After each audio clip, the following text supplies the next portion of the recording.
Hello, আসসালামু আলাইকুম বন্ধুরা, কেমন আছেন? আশা করি অনেক অনেক ভালো আছেন। তো আজকে ফাইনালি আমি চলে আসছি একটা ছোট্ট বাজারে। এই বাজারের জিনিসপত্রের দাম এত কম, জাস্ট আপনারা বিশ্বাস করবেন না। জাস্ট আপনারা একটু দেখায়। কাকা, এ কত করে এগুলো? 10 টাকা, 7 টাকা, 6 টাকা, 10 টাকা। আপনার এ কত করে? 30 টাকা।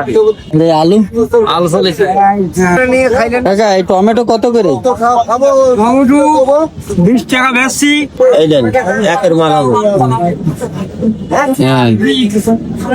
এটার দাম কিরকম? 120 টাকা।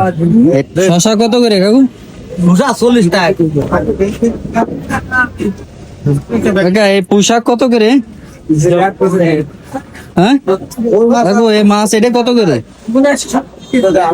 মাছ কত মারা গেল? তেলাপিয়া কত করে? 60 টাকা। আর এই ছোট সিলভার? 100 টাকা কিনেন। এই দেখুন এগুলো দাম লিখে দেবো দেখেন। এগুলো 50 টাকা করে। মালি হেগে এখানে বেশি মিষ্টি হবে না। হ্যাঁ ছোট ভাই, এই 50 টাকা করে। 50 টাকা করে। এত সুন্দর তরমুজ, হ্যাঁ ভিতরে সুন্দর আছে। এখানে জিনিসপত্রের দাম খুবই কম হওয়ার কারণ একটাই, যে এই পাশে উৎপাদিত হয়, যার কারণে এটা কিন্তু এখানে কম দামে পাওয়া যায়। কয় টাকার বাজার করছেন? 70 টাকা বাজার কি বয়ে নেওয়া সম্ভব?